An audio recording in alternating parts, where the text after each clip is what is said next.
দয়া করিয়া হাসিতে হাসিতে কেউ জায়গা নষ্ট করিবেন না, ঠিক আছে? আমি মূলত আসলে স্ট্যান্ড আপ কমেডিয়ান না, তারপরেও আমি আপনাদেরকে আসলে আনন্দ দেওয়ার জন্য আসছি, অন্য কিছু না।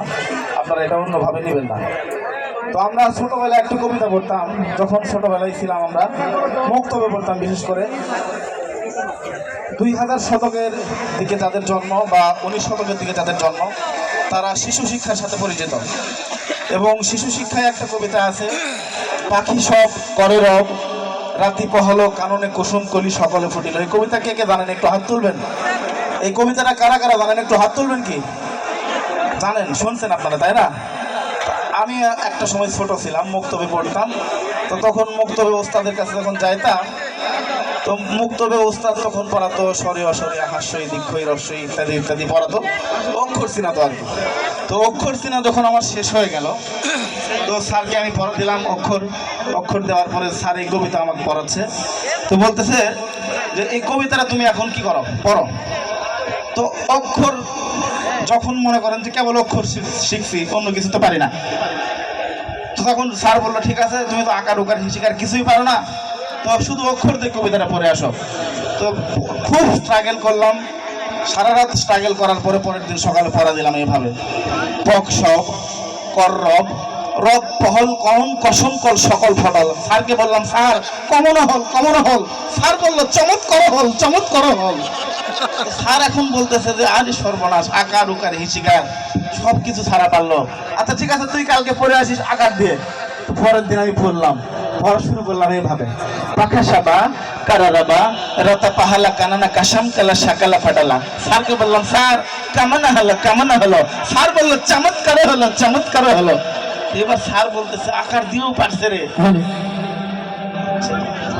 আকার দিয়েও যখন পারছে, তো ঠিক আছে পরের দিন তুমি পড়ে আসবা হিসিকার দিয়ে। তো পরের দিন আমি হিসিকার দিয়ে সারা রাত পড়লাম, বুঝছেন?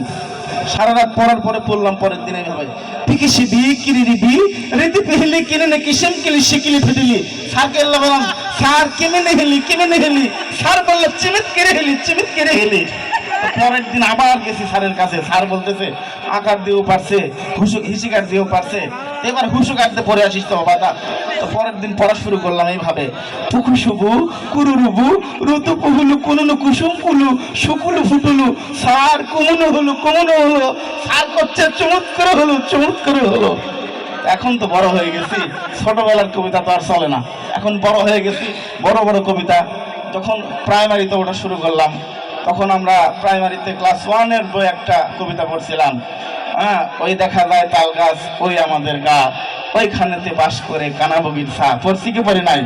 খান মোহাম্মদ মঈনুদ্দিনের লেখা একটা কবিতা। তো এই কবিতার একটা প্রতিযোগিতা চলতেছে, বিভিন্ন শ্রেণী পেশার মানুষ এই প্রতিযোগিতায় অংশগ্রহণ করতেছে। তার ভিতরে আমি একজন অডিয়েন্স প্রতিযোগী হিসাবে গেছি প্রতিযোগিতায় অংশগ্রহণ করার জন্য। তো আমাকে তখন মাইকটা দেওয়া হলো, আমি মাইকটা নেওয়ার পরে এইভাবে উপস্থাপন করা শুরু করলাম, তাল গাছ ওই দেখা যায় তাল গাছ ওই আমাদের গা, ওইখানেতে বাস করে কানা বগির ছা। ও বগি তুই খাস কি, পান্তা ভাত চাস কি, একটা যদি পাই অমনি ধরে কাপুস কুপুস খাই।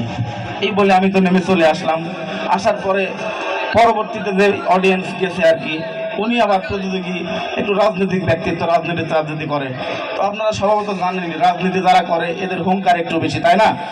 যেখানে সেখানে যায় হুঙ্কার দেয়। তো উনি এসে বলতেছেন তাল গাছ ওইখানে, ওই দেখা যায় তাল গাছ ওই আমাদের গা, ওইখানেতে বাস করে কানাবগির ছা। কথা বলেন ঠিক কিনা? বিচারক মন্ডলী যারা ছিল বুঝছেন, সবাই তো স্টেজ থেকে পড়ে গেছে। এত বড় হুঙ্কার শোনার পরে কি কেউ স্টেজে থাকতে পারে? স্টেজ থেকে পড়ে গেছে, সবাই আবার ধুলা দাঁড়িয়ে উঠছে। ওঠার পরে আরেকজন প্রতিযোগী আসছে, উনি আবার একটু হাসাহাসি করে, বুঝছেন? মানুষ আছে না, দেখবে তোর নাম কি, আমার নাম আছে না, হাসাহাসি করা মানুষ, কিছু বললে একবারে ফ্যাক করে হেসে দেয়। এরকম হাসিওয়ালা একজন মানুষ আসছে, এসে বলতেছে তাল গাছ দেখা যায়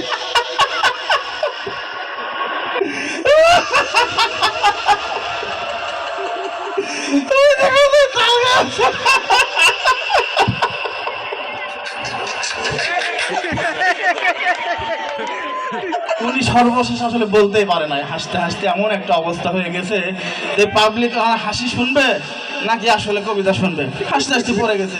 ওনাকে এলিমিনেট করে দেওয়া হলো। পরের যেজন আসছে উনি আবার একটু কান্নাকাটি করে। দেখবেন না সম্ভবত আমাদের গ্রামগঞ্জে যখন মানুষ মারা যায় তখন কিন্তু মহিলারা একবারে গোল হয়ে কান্নাকাটি করে, করে কি করে না? কথা বলেন, গোল হয়ে কান্নাকাটি করে। আবার দেখবেন যে ওই গোল হয়ে কান্নাকাটি যদি কেউ দেখতে যায় তাহলে সুরে সুরে কান্নাকাটি করে। কিভাবে? মনে করেন সাপোজ একটা মরা বাড়িতে মানুষ মরছে, মহিলারা গোল হয়ে কান্নাকাটি করতেছে, তো পাপ তো একটা ভাইরাল বিষয়, মানুষের বায়ু বের হয়ে যায় না। এখন ভুল করে একজন পাশ থেকে কেউ পাত মেরে দিয়েছে, এখন ওই মহিলা কাঁদতেছে আর বলতেছে, ওরে মরা এরাই কি তোর পাদার সময় হলো রে, ওরে ময়না এরাই কি তোর পাদার সময় হলো রে। আছে না এরকম মানুষ আর কি? উনি আর কি কান্নাকাটি করে, উনি আসছে কবিতা বলার জন্য, উনি আসছে কবিতা বলতেছে এইভাবে।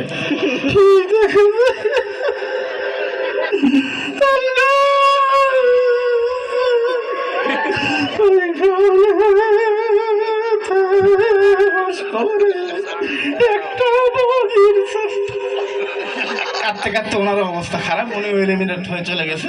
এর পরবর্তীতে প্রতিযোগী আসছে, উনি আবার আর কি বক্তা টাইপের মানুষ, তো উনি আবার একটু স্টেজ কাঁপায়, ওয়াজ টোয়াজ করে।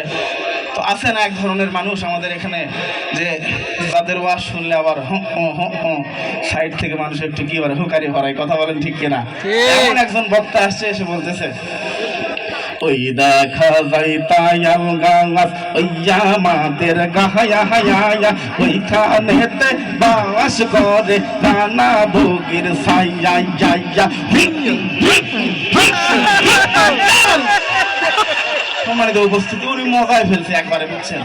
তো পরবর্তী আরেকজন প্রতিযোগী আছে, উনি আবার মানে তোতলা টাইপের মানুষ।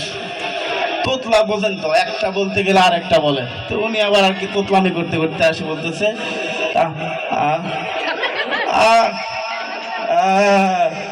আলগাস পারিসি পারিসি,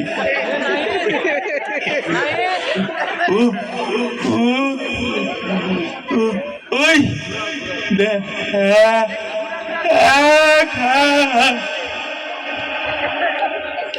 ও ও ও ওই দেখা যায় আলগাস এইখানেতে আস করে আনন্দগীর চা। তো উনিও মনে করেন যে তোতলা মানুষ, বোঝেনি তো। সর্বশেষ যে প্রতিযোগী আসছে আমাদের সমাজে, মানে বিশেষ করে আমরা সকলেই তাদেরকে চিনি, মেলও না ফিমেলও না, ছেলেও না মেয়েও না, হিজড়া আসছে একজন। তো হিজড়া আসার পরে এখন বলতেছে, এই তাল গাছ কোথায়? তাল গাছ এইখানে। কোথায়? এইখানে তো তাল গাছ। সাইড টক দিয়ে না কেউ। তো উনি এসে এখন বলতেছে, এইখানে ওই দেখা যায় তাল গাছ, ওই আমাদের গা, ওইখানেতে বাস করে কানা বগিচা। ও বগি তুই খাস কি? পান্তা ভাত চাস কি? পান্তায় আমি চাই না, পুঁটির মাছ পায়রাই চুপ কর। বুঝতে পারছেন? এর মধ্যে যদি আর কি কবিতা আবৃত্তি শেষ হয়ে গেল।